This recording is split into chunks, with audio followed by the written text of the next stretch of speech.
முதல்ல ம். எஸ்ஐஆர்னு சொல்றாங்கல்ல, ம். ஸ்பெஷல் இன்டென்சிவ் ரிவிஷன்ஸ் இருக்கு பாருங்க. அது ம். யாரு கேட்டா தமிழ்நாட்டுல? நாங்க கேட்டோமா? ம்.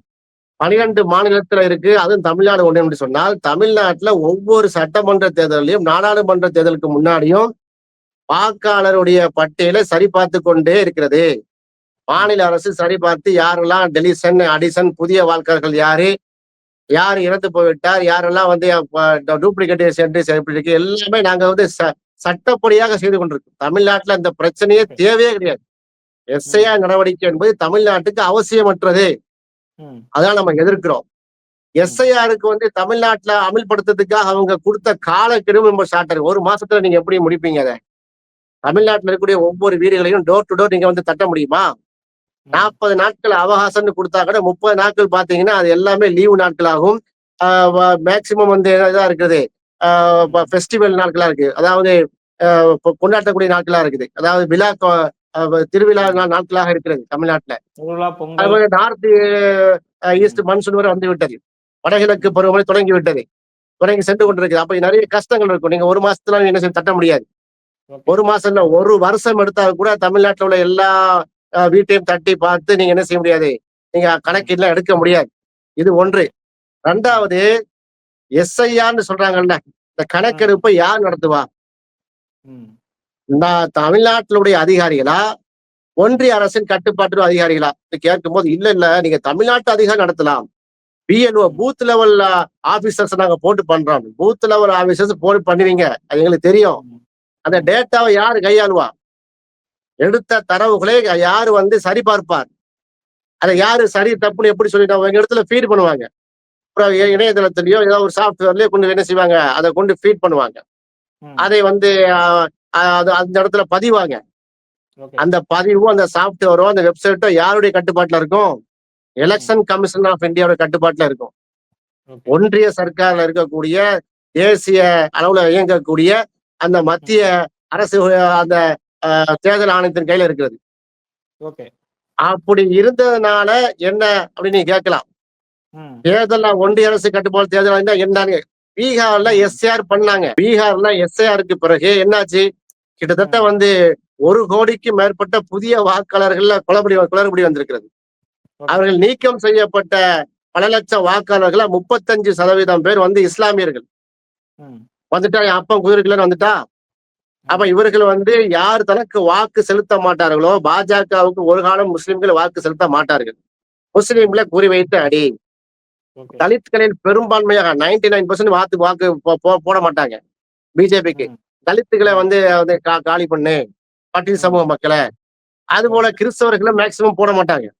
கிறிஸ்தவர்களையும் நீங்க என்ன செய்யுங்க, பண்ணுங்க அப்படிங்கிற மாதிரி இருக்கிறது.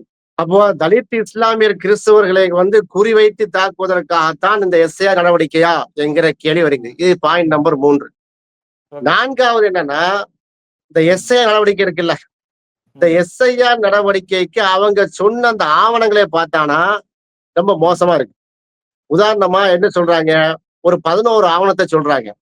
அதுல ம். சில உள் ஆவணங்களும் இருக்கிறது. ஒரு ம். லிஸ்ட் சொல்றேனே, ஓய்வூதிய அட்டை. ம். ஓய்வூதிய அட்டைன்னா என்ன? அது மாரி 38 வருஷத்துக்கு முன்னாடி இருந்த ஒரு ஆவணம். இப்ப ம். 38 வருஷத்துக்கு முன்னாடி இவர் வந்து உத்தரப்பிரதேசத்துல இருந்து ஒரு ஆள் வந்திருப்பாரு. இங்க ஏதாவது எல்ஐசில வந்து பணியாற்றிருப்பாரு. அவரு ஓய்வு பெற்றிருப்பாரு. அவருக்கு ஓய்வூதிய அட்டை இருக்கும். இப்ப அவர சேர்த்துக்குவீங்களா? ம்.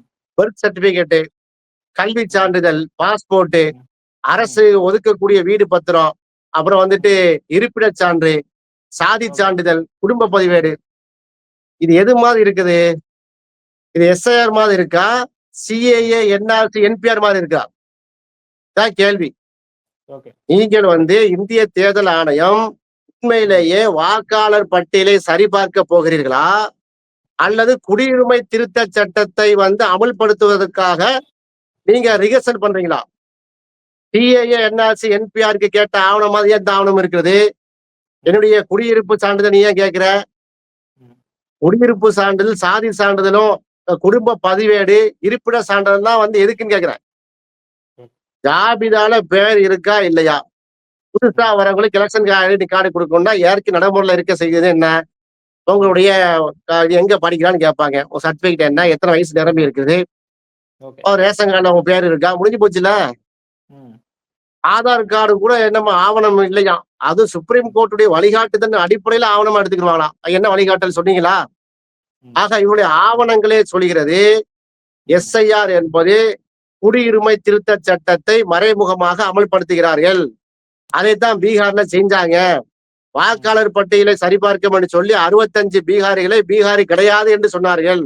இப்ப அது போன்ற ஒரு திட்டத்தை தமிழ்நாட்டுல இவர்கள் வந்து மறைமுகமாக RSS சித்தாந்தத்தின் அடிப்படையில ம். இந்த ஒன்றிய பாஜக அரசு செய்ய இருக்கிறது என்பதைத்தான் நாம் புரிய முடிகிறது. எனவே தான் இந்தியா கூட்டணி கட்சி திமுக தலைமையில இருக்கக்கூடிய மதச்சார்பு முற்போக்கு கூட்டணி கட்சிகள், உதாரணமா திமுக, காங்கிரஸ், கம்யூனிஸ்ட், மதிமுக, விடுதலை சிறுத்தைகள் கட்சி, அது போல மனிதநேய மக்கள் கட்சி, முஸ்லீம் லீக் உள்ளிட்ட அனைத்து கட்சிகளுமே எஸ்ஐஆர் வேண்டாம் என்று எதிர்க்கிறார்கள்.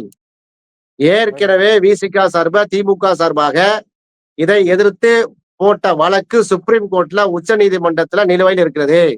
ம். இது பாயிண்ட் நம்பர் 6. ம். உச்ச நீதிமன்றத்துல நிலுவையில் இருக்க வழக்கு நிலுவையில் இருக்கும்போது, அது லிஸ்பெண்டன்ஸ் லிட்டிகேஷன் பெண்டிங்காக இருக்கும்போது, ம். நீங்க எப்படி நீங்க தமிழ்நாட்டுக்கு வந்து என்ன செய்வீங்க? அந்த கேஸ முடிக்காம, அந்த கேஸ்ல எந்த விதமான ஜட்ஜ்மெண்ட் வராம, ஒரே விஷயத்தை எப்படி நீங்க திணிப்பீங்க? உச்ச நீதிமன்றத்துக்கு நீங்க வாங்க, நம்ம ஆர்கியூமென்ட் பண்ணுவோம். அதைத்தானே செய்ய வேண்டும். 4ஆம் தேதி நவம்பர் 4ஆம் தேதி அந்த கேஸ் வருகிறது. அதற்கு முன்னாடியே வந்து என்ன செய்றாங்க? நவம்பர் 1ஆம் தேதி அமல்படுத்துவோம் என்று சொன்னால், உச்ச நீதிமன்றம் என்ன சொல்லுவாங்க வந்து, நாங்க அமல்படுத்திட்டோங்க. ப்ராசஸ் ஆரம்பித்து விட்டுங்க. அது முடியும் போது பார்ப்போம்னு சொல்லுவாங்க. அப்ப இது போன்ற ஒரு ஏமாற்று வேலையை சட்டமுரணான வேலையாக இந்த எஸ்ஐஆர் இருக்கிறது. ம். அடுத்து பாத்தீங்கன்னா, இப்ப கிராமம் கிராமமாக சென்று எப்படி சாத்தியப்படும்? சரி, நகர்ப்புறத்தே சாத்தியப்படுமா? இப்ப சென்னையில வந்து ஒரு 2 கோடி பேர் இருக்காங்கன்னு வச்சுக்கிறோம் ஒரு பேச்சுக்காக. ம். சென்னை சுற்றுப்புறங்கள் 2 கோடி மக்கள் இருக்காங்கன்னா, அந்த 2 கோடி மக்களும் வேலைக்காக சென்றிருப்பார்கள். தற்காலிகமா போயிருப்பாங்க. வருஷ கடைசியா லீவுல ஊருக்கு வருவாங்க. ஒரு தீபாவளி, பொங்கலுக்காக என்ன செய்வாங்க? ரம்ஜானுக்கு ஊருக்கு வருவாங்க. பக்ரீத்துக்கு ஊருக்கு வருவாங்க. ஒரு கிறிஸ்துமஸ்க்கு ஊருக்கு வருவாங்க. ம். அப்படிப்பட்ட அவங்கள வந்து அங்க சென்னையில இருக்கும்போது, நீ உன் வீட்டுல வந்து கதவு தட்டிட்டு இருப்ப. ம். ஆட்கள் இருப்பாங்களா? வெளிநாடுகள்ல வந்து கொத்து கொத்தா வசிக்கிறாங்க.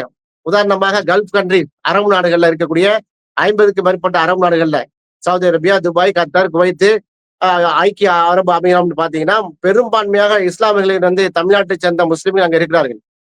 சொற்றப்ப 20 லட்சத்துக்கு மேற்பட்ட முஸ்லிம் கூட அங்க இருப்பாங்க. சரி, தமிழ்நாட்டுக்காரங்க.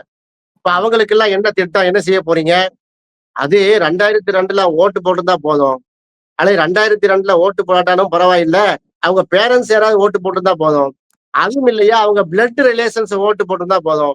இதை நம்பி நாங்க வந்து உங்ககிட்ட சொன்னான்னா, இவர் ஓட்டே போடவில்லை என்று சொல்லி பீகார்ல என்ன நடந்துச்சோ அது நடக்கும். பீகார்ல ஓட்டு போட்டவங்கள, நான் போன வருஷம் ஓட்டு போட்டேன்யா. நான் வந்து நாடாளுமன்ற தேர்தல் 2024 நான் ஓட்டு போட்டேன். இந்த பாருங்க என்னுடைய ஓட்டர் ஐடி கார்டுன்னு சொல்லி பல லட்சம் பேர் காட்டினாங்களா இல்லையா? ஓகே. ஓட்டு போட்டவர்கள் 2002ல இல்ல, போன வருஷம் போட்டவங்க எடுத்தாங்களா இல்லையா? ஆக எஸ்ஐஆரை நடைமுறைப்படுத்துவதற்கான பசப்பு வார்த்தைகள். இந்த வார்த்தையை நம்ப முடியாது. எனவே நம்ம எதிர்க்கோம். இது 7வது பாயிண்ட்.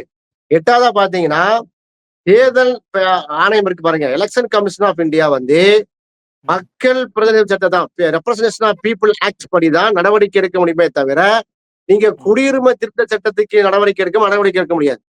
ஓகே. உங்களுக்கு ஒருவர் மீது சந்தேகம் வருதுன்னு வைங்க.